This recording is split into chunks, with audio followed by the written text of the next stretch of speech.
خود تقسیم کر دیں گے۔ حضرت ابو بکر رضی اللہ تعالیٰ عنہ نے طے کیا ان کے خلاف جہاد، جنگ، کیونکہ یہ سورہ توبہ کی 5ویں آیت کے اندر بھی یہ ہے، 2 شرطیں ہیں، اگر وہ توبہ کریں اور نماز قائم کریں اور زکوٰۃ دیں۔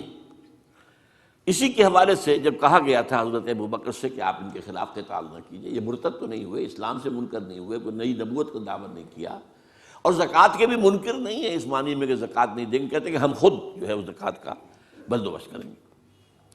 یہ عظیمت تھی حضرت ابو بکر کی رضی اللہ تعالی عنہ۔ آپ نے کہا کہ اگر یہ حضور کے زمانے میں اونٹ دیتے تھے زکوٰۃ میں اور ساتھ ہی اس کو باندھنے والی رسی بھی دیتے تھے، اب اگر یہ کہیں گے کہ اونٹ لے جاؤ رسی نہیں دیتے تو بھی میں جنگ کروں گا۔ ایسے پیارے الفاظ ہیں، ایبدل الدین وانا حی، کیا دین میں تبدیلی کر دی جائے گی، دین میں ترمیم کر دی جائے گی جبکہ ابھی میں زندہ ہوں؟ میرے ہوتے یہ نہیں ہو سکتا۔ حالانکہ حضرت عمر فاروق جیسی شخصیت بھی مشورہ دے رہی تھی کہ دیکھیے 2 محاذ پہلے کھلے ہوئے ہیں، جیش اسامہ کو حضور نے تیار کیا تھا، آپ نے بھیج دیا، ٹھیک کیا۔ پھر جو نبوت کے دعوے دار تو کھلے مرتد ہو گئے، ان کے خلاف جہاد تو بالکل ضروری تھا۔ اب تیسرا یہ محاذ نہ کھولیں، ابھی مسلمانوں کے دل ویسے زخمی ہیں، حضور کے انتقال کے بعد مورال جو ہے مسلمانوں کا گرا ہوا ہے، لیکن یہ عظیمت تھی حضرت ابو بکر۔ اب اس کو یوں سمجھیے، ذرا تاریخی اعتبار سے تجزیہ کیجیے۔ اسلام کی فتح کا مطلب مذہبی اعتبار سے کس کی شکست تھی اور سلطنت کے اعتبار سے کس کی شکست تھی، اسی سے پتہ چلے گا کہ کاؤنٹر ریولیوشنری موومنٹس وہیں سے آئیں گی۔ اسلام کے غلبے کا مطلب تھا شرک کا خاتمہ، لہذا جو مشرک تھے عرب کے سابق جو اسلام لے آئے تھے، قالت الاعراب آمنا قل لم تؤمنوا ولکن قولوا اسلمنا، پورا تقریباً بدو عرب مرتد ہو گئے، بدو عرب۔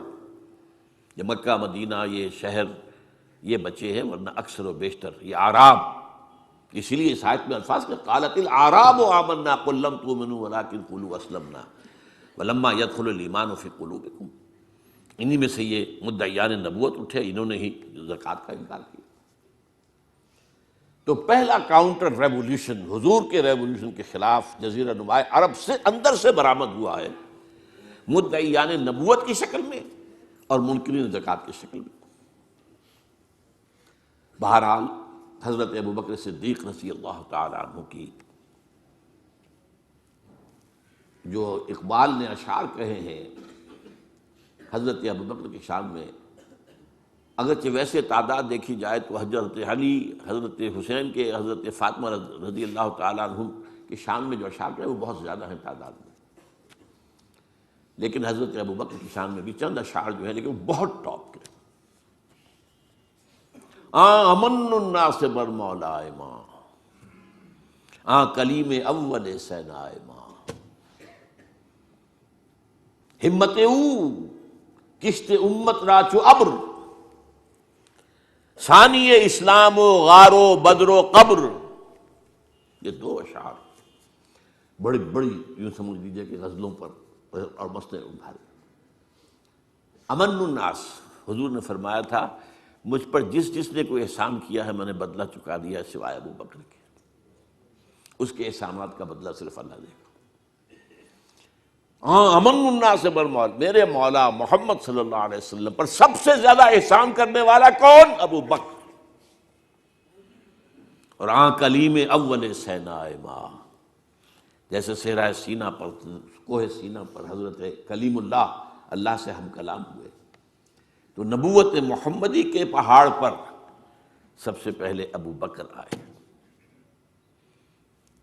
کلیم اول سینائے ماں، ہمت، یہ لفظ تھا جو میں چاہتا تھا لانا، ہمت، ان کے اندر جو ہمت تھی، جو ول پاور تھی، ہمت وہ کشت ملت راچو ابر، وہ تو بالکل ایسے ہے کہ جیسے کسی کھیتی کے اوپر ابر کا پانی برسے تو کھیتی لہلا اٹھتی ہے، یہ کام کیا ہے ہمت ابو بکر نے رضی اللہ تعالی، عظیمت۔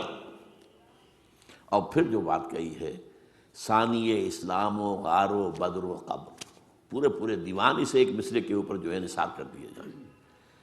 اسلام میں بھی نمبر 2 حضور کے بعد پہلے کون؟ ابو بکر۔ غار میں نمبر 2، غار ثور میں حضور کے ساتھ کون؟ ابو بکر۔ بدر میں نمبر 2، جب وہ بنا دی گئی تھی جھونپڑی اور وہاں حضور سجدے کر رہے تھے دعائیں، کون کھڑا تھا پہرے پر تلوار لے کر؟ ابو بکر۔ قبر میں نمبر 2، حضور جہاں دفن ہوئے وہیں نمبر 2 پر دفن ہوئے حضرت ابو بکر۔ بہرحال یہ جو پہلا کاؤنٹر ریولیوشنری موومنٹ تھی جو عرب سے اٹھی ہے، حضرت ابو بکر کی ہمت و عزیمت نے اس کو کچل کر اور گویا کہ کنسولیڈیٹ کر دیا اثر نو ریولیوشن آف محمد صلی اللہ علیہ وسلم کو۔ وہ انقلاب پھر محکم ہو گیا، مستحکم ہو گیا، اور اب حضرت عمر کے حوالے ہو گئی بات۔ اچھا، مذاہب میں کس مذہب نے سب سے زیادہ زک اٹھائی اسلام سے؟ پہلے شرک، دوسرا یہودیت۔ عیسائیت سے تو مقابلہ ہوا ہی نہیں، کوئی جنگ نہیں ہوئی رہی عیسائیوں سے۔ غزوہ موتا ہوا لیکن وہ بھی آخری دنوں میں، اور میں کئی دفعہ بیان کر چکا ہوں کہ عیسائیوں کا طرز عمل مسلمانوں کے ساتھ بہت بہتر تھا۔ نجاشی نے پناہ دی تھی، ہرقل جو ہے تیار تھا اسلام لانے کے لیے۔ ہرقلیس چاہتا کیا تھا؟ جیسے سن 300 عیسوی میں قسطنطین جو ایمپرر تھا روم کا، وہ عیسائی ہو گیا اور پوری مملکت عیسائی ہو گئی، تو نظام انٹیکٹ رہا، ایمپرر جو کا تو قائم رہا۔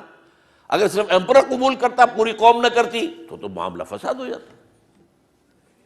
وہ یہ چاہتا تھا کہ اب میری پوری قوم میرے ساتھ جو اسلام لے آئے۔ وہ ایک لمبی بات ہے، اس وقت تفصیل میں نہیں جا سکتا، بہت پیاری حدیث ہے، بڑی طویل، جو اس کا مکالمہ ہے، جو کہ اس نے ابو سفیان سے اس وقت تک ایمان وہ نہیں لائے تھے۔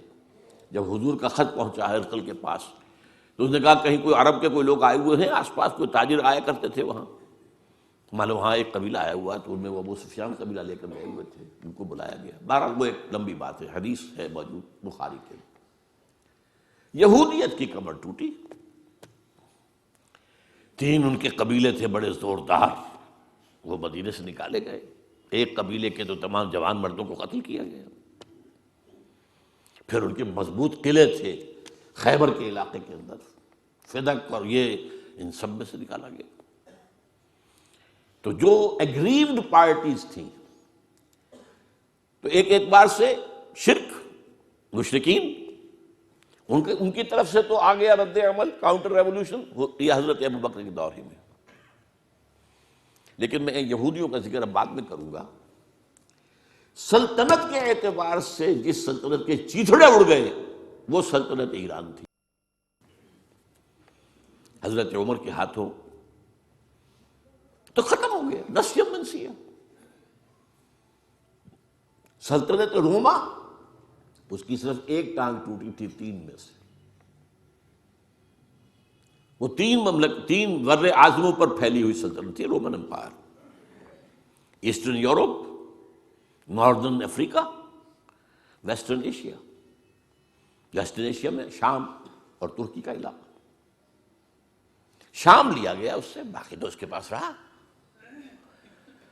مشرقی یورپ بھی رہا، شمالی افریقہ بھی رہا، وہ رفتہ رفتہ بعد میں جو ہے گیا۔ لیکن یہ کہ اصل میں جو ہے پہلے مرحلے میں اس کی ایک ٹانگ ٹوٹی، ایک ایران کا خاتمہ ہو گیا۔ اور ایرانی بے انتہا نسل پرست، ان میں اپنی ریشیل سپیریورٹی کا بہت احساس ہے، نسلی برتری کا، اپنی تاریخ پر بہت ناز ہے، شہنشاہیت کی تاریخ جو کہ خسرو سے شروع ہوتی ہے، سائرس سے، پھر ڈیریس جیسا عظیم فاتح۔ بڑی عظیم تاریخ ہے ایران کی، اس کو یوں سمجھیں، یہ معمولی شے نہیں ہے ایران، بہت عظیم تاریخ، اور کئی 100 برس تک تو سارا معاملہ جو ہے، جسے آپ وہ سی-100 کہتے ہیں، تو یہ 2 سپر پاورز نہیں ہیں، ایران اور روم، ایران اور روم، ایران اور روم۔ کبھی ایران غالب آ گیا روم بیٹھ گیا، کبھی روم غالب آ گیا ایران بیٹھ گیا۔ قرآن مجید میں ایک پوری سورت جو ہے سورہ روم کے نام سے ہے کہ نہیں؟ الف لام میم غلبت الروم فی ادنی الارض وهم من بعد غلبہم سیغلبون فی بضع سنین۔